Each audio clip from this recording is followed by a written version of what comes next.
नमस्कार, मैं हूं विशाल यादव। प्रधानमंत्री नरेंद्र मोदी के तर्कस की तीर का इस्तेमाल सुप्रीम कोर्ट ने खुद ब खुद मोदी पर कर दिया है। दोस्तों, बड़ी खबर सामने आ गई है, जहां पर सुप्रीम कोर्ट ने मोदी सरकार के पीछे सीबीआई को लगा दिया है। हम लोगों को मालूम है कि ईडी सीबीआई के जरिए मोदी सरकार बहुत बड़ी राजनीति करती है, यहां तक कि विपक्षी नेताओं को उठा उठाकर जेल में डालने की कोशिश करती है। लेकिन आज तो गजब हो गया जब सुप्रीम कोर्ट ने खुद सीबीआई को मोदी सरकार के पीछे लगा दिया। 47 ठिकानों पर छापेमारी करा दी और 16 लोगों पर एफआईआर भी दर्ज हो गई। 16 से 22 बड़े बिल्डरों पर एफआईआर भी लिखी गई है।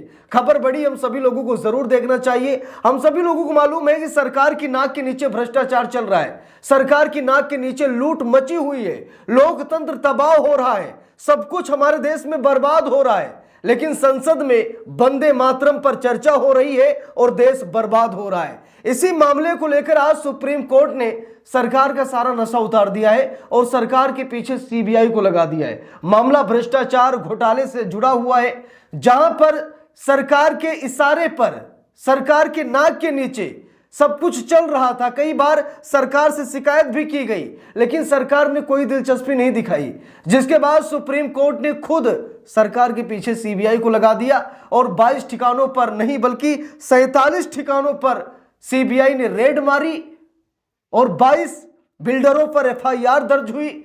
सरकार बेनकाब हो गई। जरा देखिए, लिखा भी है, दैनिक भास्कर की रिपोर्ट है, लिखा है नोएडा गुड़गांव में 47 जगहों पर सीबीआई की रेड, होम बायर्स के साथ धोखाधड़ी करने के मामले में एक्शन, 22 बिल्डर्स पर एफआईआर। जरा गौर से समझिएगा इस रिपोर्ट को। हम लोगों को मालूम है कि हम सभी लोग नोएडा, गुड़गांव, दिल्ली, एनसीआर में हम लोग फ्लैट खरीदने जाते हैं, मकान खरीदने जाते हैं।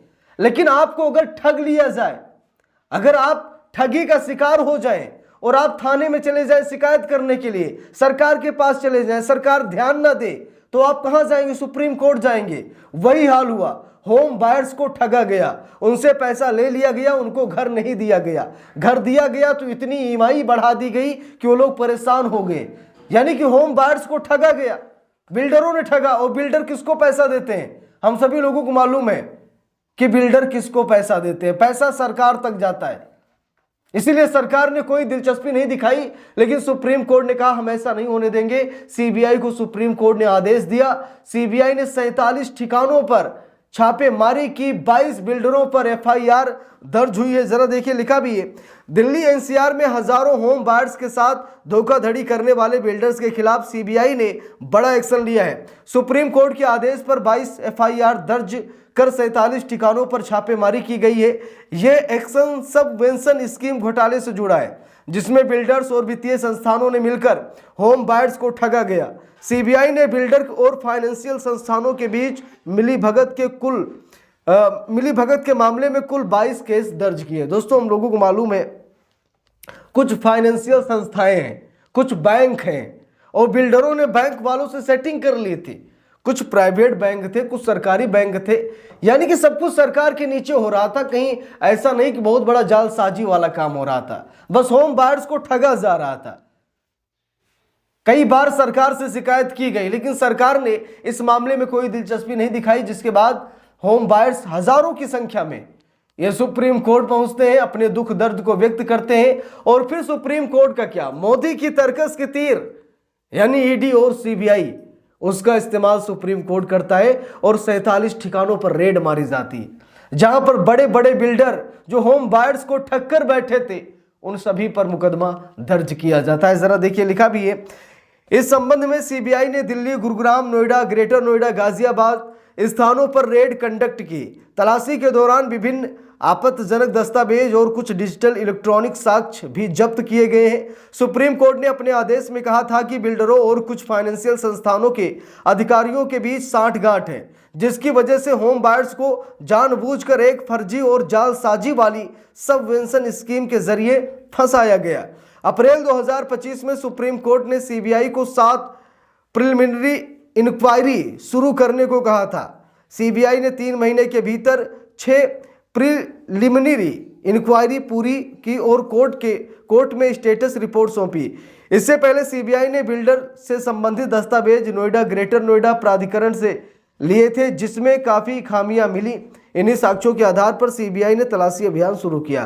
तो यहां पर आप सभी लोग देख सकते हैं कि साल 2014 में जो सबवेंशन स्कीम आई थी, इसी स्कीम के तहत फ्रॉड चल रहा था और सब कुछ सरकार देख रही थी। ऐसा नहीं है कि अगर प्रदेश में, जिले में, शहर में, गांव में अगर कुछ भी हो रहा है तो सच बताइएगा, क्या सरकार को पता नहीं चलता है?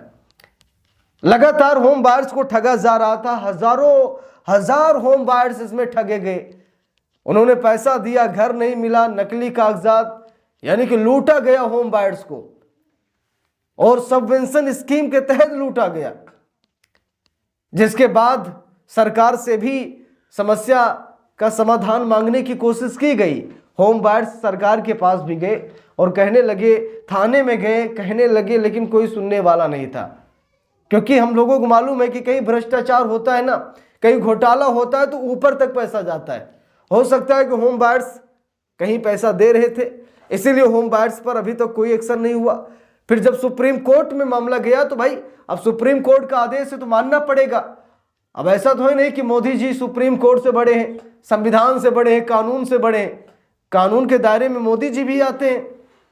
सारी देश के जितने भी संस्थान है सब कानून के अंदर आते हैं। ऐसा तो है नहीं कोई कानून से बड़ा है।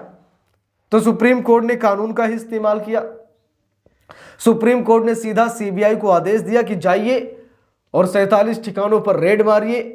जो ये फाइनेंशियल संस्थान है या फिर बिल्डर्स की जो ये ऑफिस है, आप वहां जाइए, कुछ न कुछ एविडेंस एकत्रित कीजिए, वहां से कुछ ऐसे सबूत मिलेंगे जिससे पता लगेगा कितने लोगों को ठगा गया है। तो सुप्रीम कोर्ट ने यहां पर बहुत अच्छा काम किया है और मुझे लगता है कि ईडी सीबीआई का इस्तेमाल ऐसे मामलों में ही करना चाहिए, न कि विपक्ष के नेताओं को उठाकर जेल में डालने के लिए। इससे जांच एजेंसियों की भी प्रतिभा धूमिल होती है, जांच एजेंसियों पर भी सवाल खड़े होते हैं और ये जांच एजेंसी के लिए अच्छा नहीं है। आप जांच एजेंसियों का इस्तेमाल कीजिए जैसे सुप्रीम कोर्ट ने किया।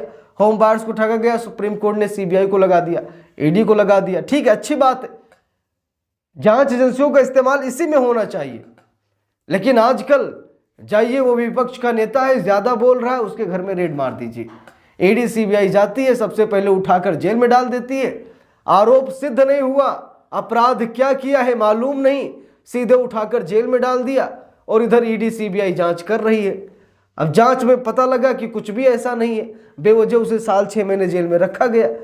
तो ऐसा ही किया जा रहा। अरविंद केजरीवाल के साथ ऐसा हुआ, मनीष सिसोदिया के साथ ऐसा हुआ, संजय सिंह के साथ ऐसा हुआ, न जाने कितने हजारों हजार लोगों के साथ सरकार ऐसा ही करती है।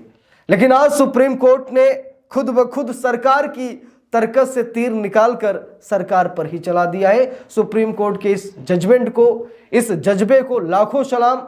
बाकी आप सभी लोगों की क्या राय है कमेंट करके जरूर बताइएगा। वीडियो को लाइक शेयर, अगर चैनल पर नए हैं सब्सक्राइब करके सपोर्ट कीजिएगा।